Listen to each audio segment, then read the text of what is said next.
What is up, everybody? Welcome back to another edition of the Sheehan Show here on Sherdog.com.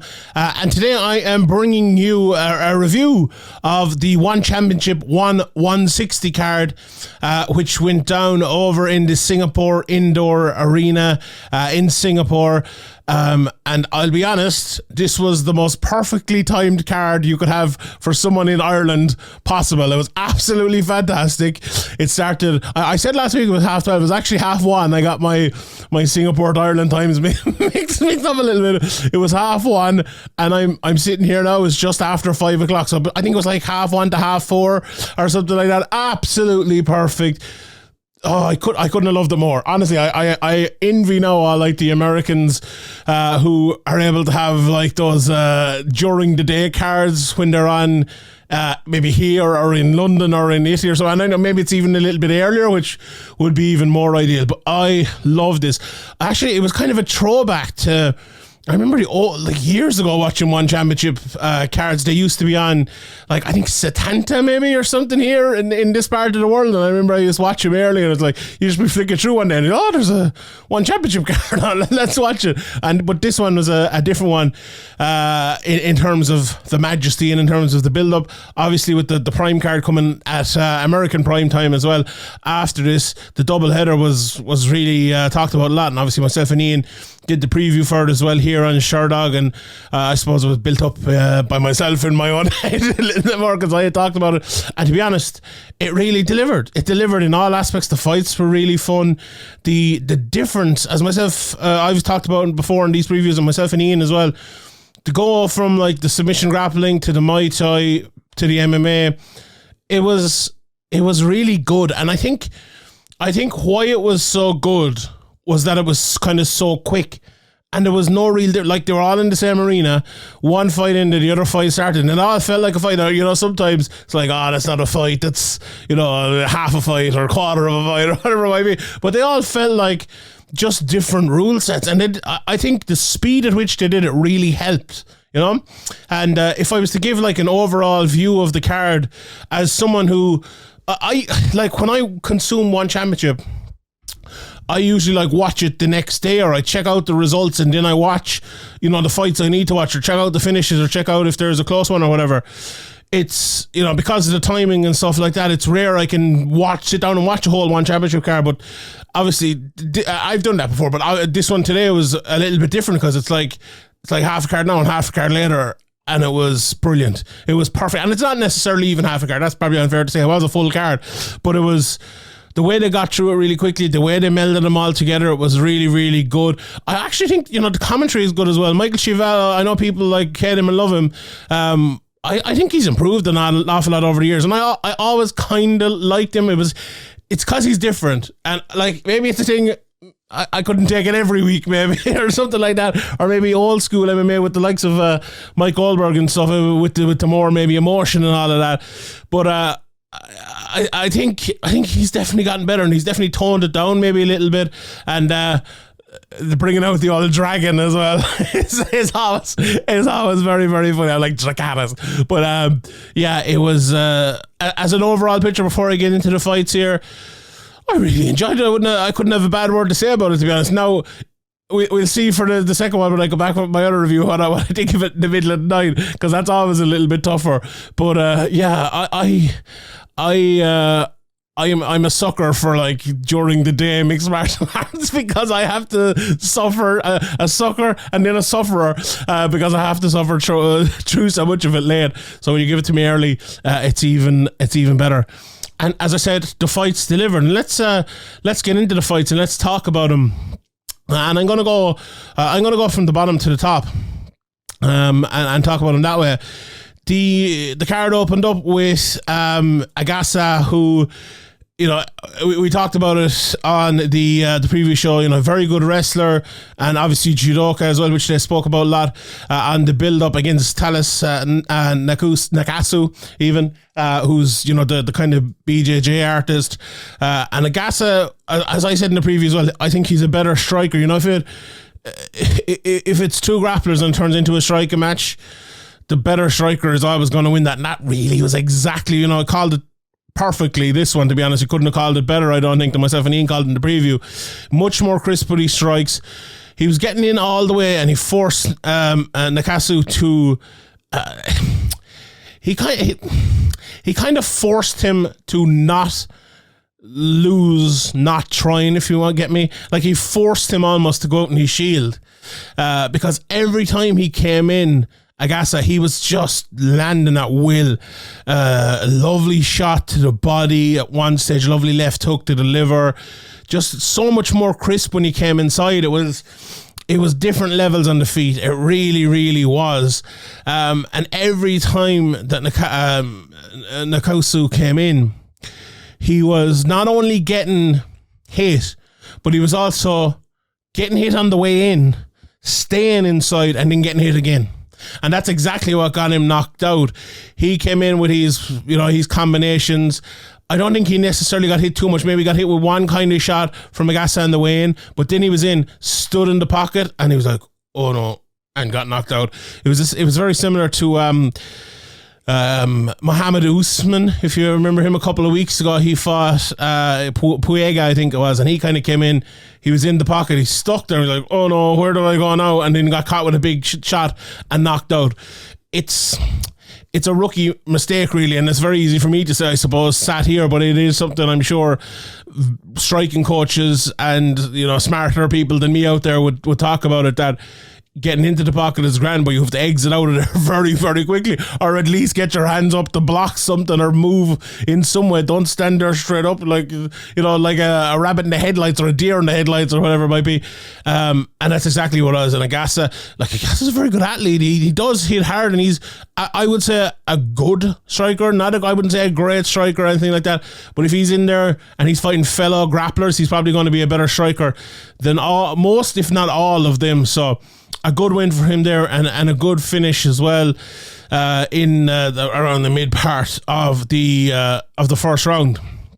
I was switching over streams then to get the Martin Batur against Paul Elliott fight, and I went back and I saw it, and I saw the highlights as well, and this fight went almost exactly as you would say if you heard that Elliott lost the fight, because he did the exact same thing as happened in his last fight. Came in, landed a couple of big shots, almost got the KO, went too mad, got tired, and got ground and pounded out there. And that's very simply it. That's really, really simply, and that there's no long, big, drawn out talk about this fight, because there doesn't need to be. It's a simple fight, and that's the way I went. And you know what? I want to see it again. I want to, not the fight again, but I want to see Paul Elliott again. He's great value. He's great value. He goes in there, he'll either knock you out or get knocked out himself. And you know what? I like that in a fighter, and I think One Championship will probably like that as well. I think they'll probably have him back, to be honest. But the biggest problem for him is he almost has too much talent for a heavyweight division, and when you are like that, you almost have to go like Cyril Gane, right? When you're a very good athlete like both Gane and Elliott is in different sorts of way, but Elliott, it feels like, might be better off in maybe, I was going to say in a Muay Thai fight, but that's wrong now, thinking about it again. I think he might be better off holding off a bit and trying to outskill a lad early and then trying to land the big shots, rather than going for those big shots early, right? Because they might get you in a knockout, but if they don't, you're definitely getting knocked out. And that's what happened now 2 fights in a row, and that is not great, to be honest. For someone as talented as Elliott, I really like him. I really, really like the way he fights, and I really like his nature, even, I suppose, the way he goes in there and lets it all go. But if he keeps having fights like this, and if he keeps getting finished like this, promotions are not going to want him. One Championship mightn't get him back. I hope they do, and I said it earlier, I think they probably will. And I do think they probably will, but if he gets one more chance, it'll probably be his last chance unless he wins. So it's a big next couple of fights in the career of Elliott. And at heavyweight as well, it's interesting. I remember Ben Forsyth, his name, he's a heavyweight come through here, and he got knocked out a couple of times young in his career, I suppose, and he did well in the IMAFs coming through. And he retired, and you didn't see him again. And you can really kind of understand why, because some divisions you can kind of play around, but you can't play around at heavyweight. You play around at heavyweight, you learn at heavyweight, you get 3 or 4 concussions before you know it, and that's not easy. So big decision, big next few fights for Paul Elliott here. I skipped over the submission grappling match, and you know what? I'll give you a quick review of it. The people might want to see it. I'll give you a quick review, and I might do it for all of them, all the submission grappling, all the Muay Thai. This is an MMA show, I suppose, but it was fun. I enjoyed it. Langaker was attacking with front chokes from the start. And I thought he was going to get one of them early, to be honest. A few guillotines as well there. Canuto was looking for the leg lock, but it was no good. And then Tommy was looking for an arm bar after a Canuto takedown.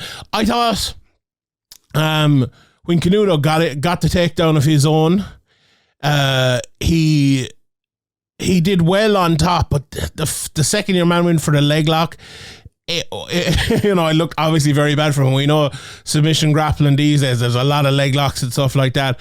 But I thought Tommy was just kind of running the show throughout. That little bit of a takedown, a little bit of top control, if you want to put it that way, that Canuto had was the only kind of reprieve he had. The beautiful leg lock transition to the back then from Langaker was absolutely brilliant.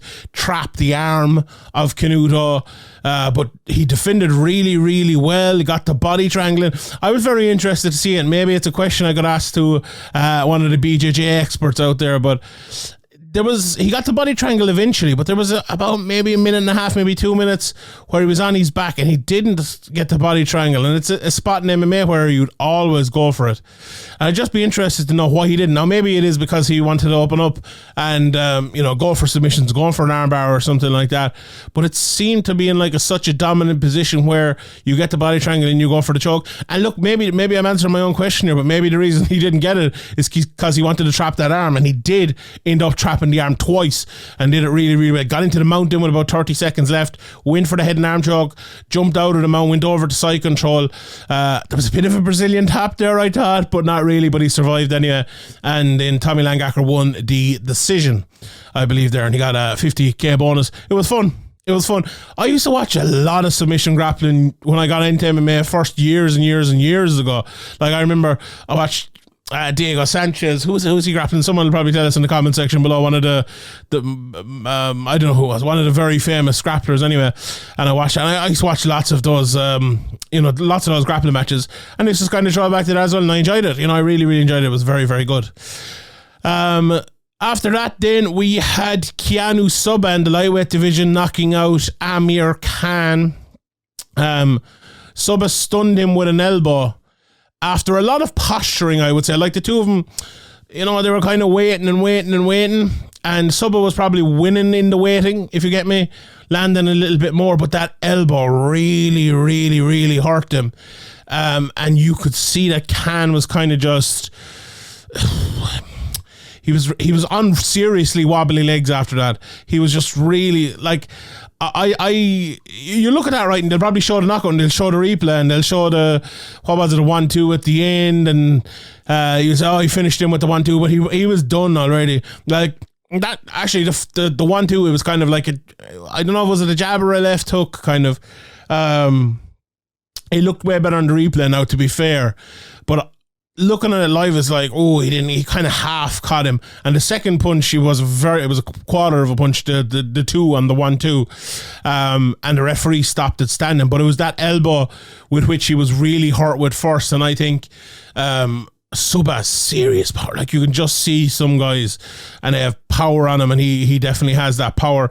And it was a very, very very good win for him there. And he needed the win, I suppose, at this stage in his career. Moves him on to 9-5. He had lost to Kai Tang, who we'll get to later on as well. He's lost to Christian Lee, two guys, spoiler alert, to two champions.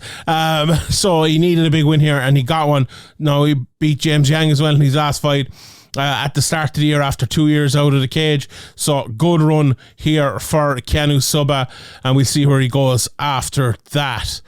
Then there was the Muay Thai, which was very good. I'm not the biggest kickboxing fan in the world, to be honest, but this was fun. I like, you know what? I like the Muay Thai in the cage. After watching Demetrius and Rae Tang there the last day, I did enjoy it, and I enjoy the odd fight, and this was unreal. So it was Rittewada against Saemapetch. And both fighting out of the southpaw position. Rittewada was quicker out of the gate, but Saemapetch's counters were just insane. Like I tweeted out, the camera couldn't catch them, they were so quick. And I genuinely believe, like, I'm not even joking, you literally could not see them, they were so quick. This man is one of the quickest punchers I've ever seen in my life. Unbelievable. Having said that, though, I think Rittewada landed like a little bit better and a little bit harder shots in round one, but having said that, I couldn't really see the shots because they were so quick. But none of that mattered because Saemapetch landed just a beautiful left hand knockout. 1-2 right down the middle. Massive KO. One of the best KOs I've seen in a long time. I know the Leon Edwards one was at the weekend, but still in all, this was right up there, but obviously a different sport. Massive shot, an absolutely beautiful shot altogether, and a fun Muay Thai sojourn, I suppose, in the middle of all the mixed martial arts, and a bit of submission grappling as well. And that was a very quick, I suppose, I think they call it one championship lead card. We had the two title fights then, obviously Kai Tang, or Tang Kai even, against Tan Lee in the lightweight division, and it's very confusing. Here in Sherdog it's lightweight, but it's featherweight, and then it's lightweight for welterweight. We'll go with the fights, we'll leave the weight classes alone. A very, very, very good performance from Tang Kai. Myself and Ian on the preview, I think we called it, we both predicted he would win. And that's exactly what he did. Let me run through the fight quickly for you. So in round one, Kai was landing loads of jabs, loads to the body, loads of leg kicks as well. And that was the story of the fight, really. Lee tried to make it wild, and he was reaching too much, not landing that much at all. And I think, obviously it scored as a whole, but that first round, it was definitely a Kai round if you're scoring it in the American system, if you want to put it that way. So was the second round. Tang Kai was just destroying that leg. That leg was ate up. It was red raw in the second round. Lee tried to take down. He couldn't get it. He did land a hard left shot late, and he landed a good knee, but Kai was definitely ahead and definitely winning as well there. The third round was kind of the rest round, I would say. And if you're going by the round by round standards, I think Tan Lee probably won this round. It's probably the only round he might have won, because Tang Kai came back in the fourth and hurt Lee badly with left hooks. This was a fantastic round. It was a fantastic fight overall, but this was a fantastic round. Knocked down Tan Lee was a couple of times. I sounded like Yoda there. Knocked down Tan Lee was, he was knocked down a couple of times with big left hooks, and then it kind of woke him up because Tan Lee hurt Kai badly with a left hook himself in an absolutely insane round. Both of those guys just kind of kept popping back up, and it was absolutely brilliant. Then in the fifth, Tang Kai was kind of on his bike in this one. I think he knew he had done enough. Lee landed one or two. There was a great exchange late where both of them actually landed hard, but overall it was definitely a Kai Tang fight, and he ended up winning. He got the decision overall. I think it was one of those ones where it's kind of a changing of the guard, I suppose. Tang Kai, 26 years of age, 17 fights. He's won 15 of them, hasn't lost since back in 2017 where he lost 2 in a row, but he is different level now. This guy is, honestly, he hasn't fought the level. Obviously, he fought Subba and beat him, and now he's fought Tan Lee, who are very good fighters, Edward Kelly and a few more as well. I honestly think he is one of the best. Maybe I don't want to say one of the best, featherweight / lightweights in the world. Let's go with 150 pounders. But I think he's definitely one of the best prospects. Like, if he went into the UFC now, I would equate him to someone like Elliott. I think he's like that. Not necessarily as a fighter, although a little bit as a fighter, different sort of fighter. But I think his skill set is absolutely elite. He is fantastic. Great takedown defense, an unbelievable jab, power in his hands. We saw tonight variation as well in his work. Can do all different things. I mentioned in talking about the first round again, he was landing lots of jabs. He kind of stopped landing the jab in the second, third and fourth round because he was landing enough leg kicks. He changed things up that he didn't really need to land it anymore. Maybe that's the thing as well, that he could go back to in future in fights, maybe give it up for a round, bring it back for a round type of job. This guy is elite. He is elite. He's a really, really, really good fighter.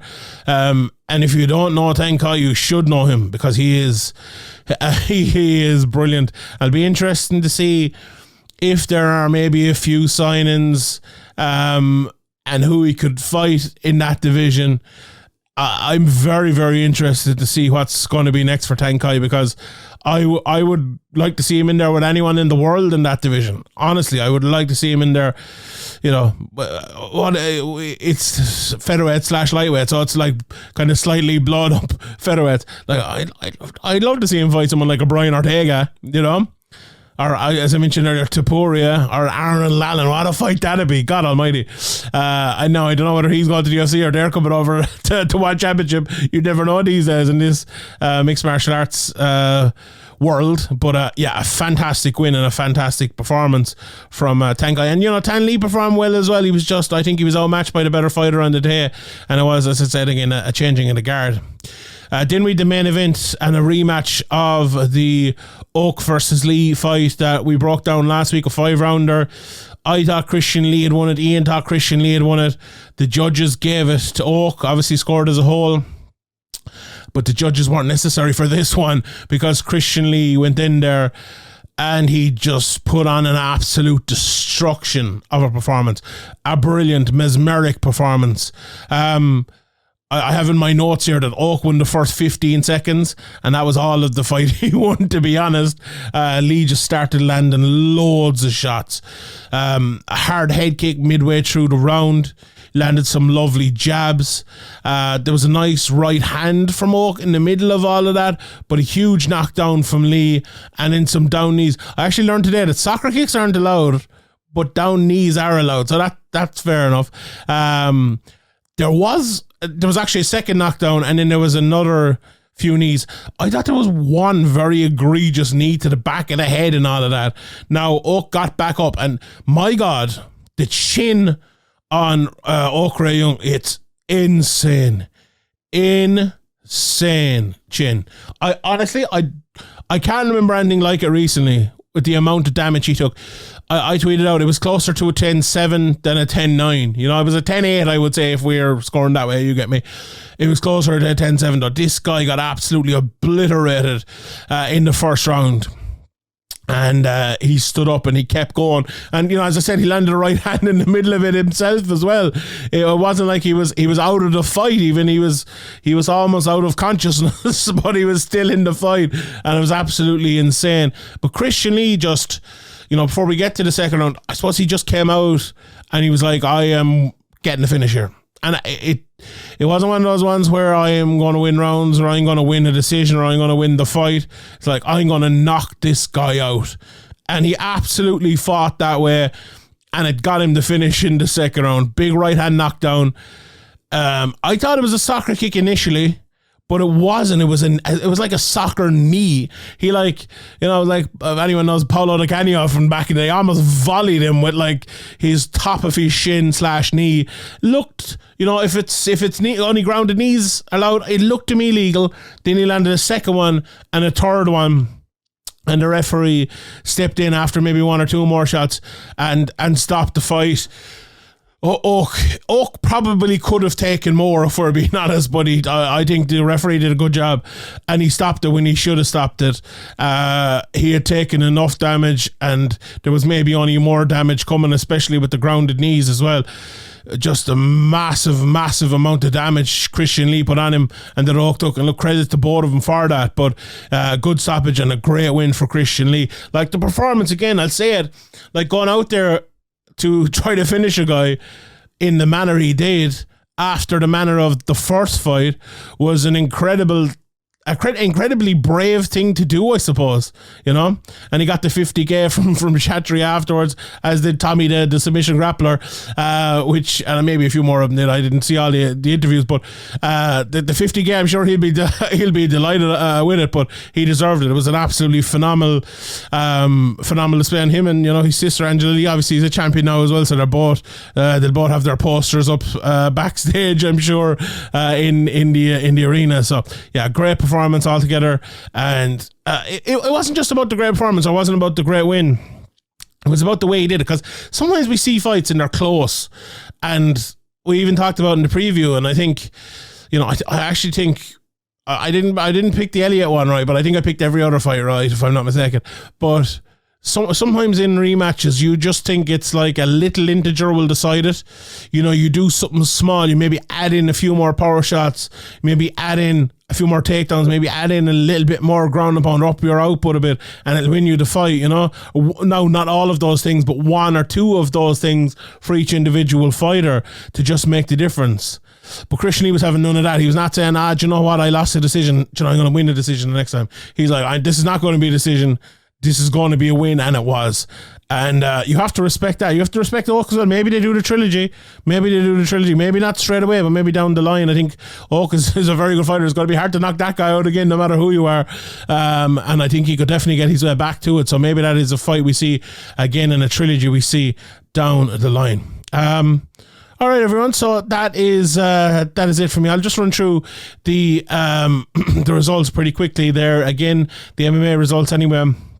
Shankar Agasa defeated Thales Nakassu via first round TKO after 2 minutes 55. It was the first round 3 minutes 38 seconds for Martin Batur, who beat Paul Elliott.